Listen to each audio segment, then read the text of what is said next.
बहुत समय पहले की बात है। चाइना में एक इंसान रहा करता था जो सन्यासी होना चाहता था और एक अलग दुनिया में खो जाना चाहता था। एक दिन वह अपने गुरु के पास गया। गुरु के सामने सन्यासी होने की इच्छा जताई। गुरु ने कहा कि तुम सच में सन्यासी होना चाहते हो या सन्यासी दिखना चाहते हो। उस इंसान ने कहा, जब मैं सन्यासी होना चाहता हूँ तो दिखकर क्या करूँगा, मैं तो सन्यासी बनना चाहता हूँ। तो गुरु ने कहा कि ठीक है, ये अपनी आखिरी मुलाकात है, अब तुम दोबारा मेरे पास मत आना। जब जरूरत होगी मैं खुद तुम्हारे पास आ जाऊंगा।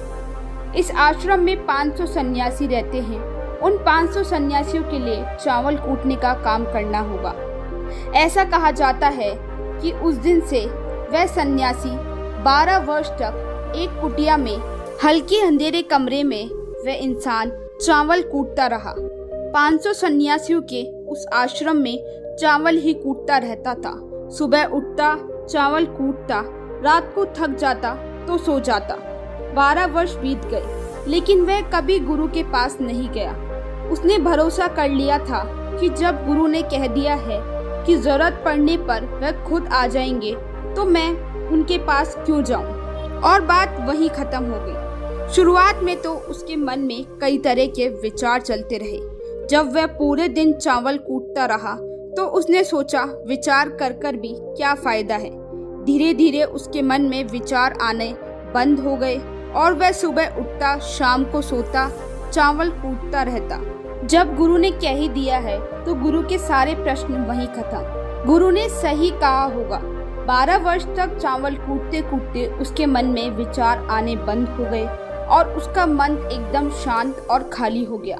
ना कोई विचार, ना कोई उलझन, ना ही कोई अंधकार। और उसका मन एकदम शांत हो गया और खाली हो गया। ना कोई विचार आते, ना कोई उलझन और ना ही कोई अड़चन। सीधा सा काम था। सुबह उठता, चावल कूटता, रात होने पर सो जाता। पिछले 12 वर्ष से यही दिनचर्या बन गई थी। विचार मुक्त होकर अपना काम करता रहता। 12 साल बीत जाने के बाद गुरु ने एक दिन घोषणा की कि मेरे जाने का समय आ चुका है। जो भी व्यक्ति मेरा उत्तराधिकारी बनना चाहता है वह आज रात को मेरे कमरे की दीवार पर 4 पंक्तियां लिख जाए और जिसमें उसके जीवन का सत्य उजागर हो। लेकिन ये विचार उसके खुद के होने चाहिए, ये खुद का अनुभव होना चाहिए। ये घोषणा सुनकर सभी शिष्य डर गए, क्योंकि गुरु को धोखा देना आसान नहीं था। शास्त्र तो सभी शिष्यों ने पढ़े थे, लेकिन वह उन सभी शिष्यों में सबसे बड़े और विद्वान थे। उन सभी 500 शिष्यों में से एक शिष्य ने साहस जुटाकर गुरु की दीवार पर रात में 4 पंक्तियां लिखी। उन पंक्तियों में लिखा था, मन एक दर्पण की तरह है जिसमें धूल जम जाती है। धूल को साफ कर दो तो धर्म में उपलब्ध हो जाता है। इस धूल को साफ कर दो तो सत्य का अनुभव हो जाता है। सुबह उठकर गुरु ने देखा कि उनकी दीवार पर 4 पंक्तियां लिखी हुई थी। गुरु ने कहा, किस मूर्ख ने मेरी दीवार खराब कर दी, उसको पकड़ के मेरे पास लाओ। लेकिन वह विद्वान ये लिखकर रात को ही भाग गया था, क्योंकि वह डर गया था। ये पंक्तियां उसकी नहीं थी, ये उसके जीवन का अनुभव नहीं था। उसने बड़े शास्त्रों से चुराकर गुरु की दीवार पे लिखी थी। इसमें उसका कोई अनुभव नहीं था।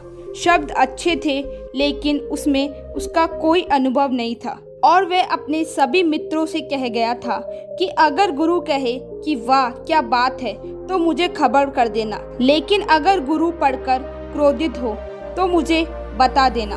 और वही पूरा आश्रम चिंतित हुआ कि इतने सुंदर वचन तो है, वचन में क्या कमी है, क्यों गुरु इस बात पे गुस्सा कर रहे हैं, क्या कमी है।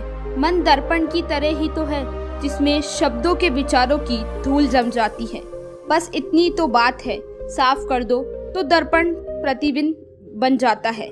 लोगों ने कहा कि सन्यासी ने बात तो सत्य लिखी है, लेकिन गुरु जरूरत से ज्यादा कठोर है। देखते हैं इससे ऊंची बात कहां से लाते हैं। उनकी बातें पूरे आश्रम में चल रही थी। पूरा आश्रम गरमाया था। इस एक बात को लेकर ऐसे ही 4 सन्यासी बात करते हुए जा रहे थे। उसी समय उस चावल कूटने वाले के पास से निकले। उसने भी उनकी बात सुन ली। उनकी बात सुनकर वह हंसने लगा। उनमें से एक ने पूछा कि तुम हंस क्यों रहे हो। उसने कहा, गुरु ठीक ही तो कह रहे हैं, किस नासमझ ने ये लिखा है। ये सुनकर वह चारों सन्यासी चौंक गए और फिर बोले कि तुम पिछले 12 वर्ष से चावल ही कूट रहे हो और हम यहाँ शास्त्र पढ़ पढ़ के मर गए, तो अब तुम बताओगे कि क्या सही है और क्या गलत। तो उस चावल कूटने वाले सन्यासी ने कहा कि मैं उससे बहुत ज्यादा अच्छा लिख सकता हूँ। उसने कहा कि मैं पिछले 12 वर्ष से चावल कूट रहा था, इसलिए लिखना तो भूल गया, लेकिन मैं बोल सकता हूँ अगर कोई लिख दे तो। उसने कहा, लेकिन एक बात याद रखना, मेरे को उत्तराधिकारी बनने की कोई इच्छा नहीं है। अगर लिखने की वजह से उत्तराधिकारी बनना चाहूँ तो मैं माफी चाहता हूँ, मुझे लिखना नहीं है। फिर वह चारों बोले, तू बोल, हम लिख देते हैं। उसने कहा कि जाकर लिख दो, कैसा दर्पण कैसी धूप, ना कोई दर्पण ना कोई धूप। जो धर्म को जान लेता है वह इस धर्म को समझ जाता है। आधी रात को उस चावल कूटने वाले के पास गुरु आए और बोले, अब तू यहाँ से भाग जा, वरना ये 500 लोग तुझे मार डालेंगे। तू मेरा ये चौगा ले, तू मेरा उत्तराधिकारी बनना चाहे या ना चाहे, इससे कोई फर्क नहीं पड़ता। तू मेरा उत्तराधिकारी है, मैं तुझे ही उत्तराधिकारी मान लिया है। तू इस आश्रम से भाग जा, ये तुझे अब जीने नहीं देंगे, क्योंकि एक चावल कूटने वाला सत्य को प्राप्त हो गया है। ये सब शास्त्रों को खोजते रह गए, इसलिए तू यहाँ से चला जा। और बस कहानी यही समाप्त हो जाती है।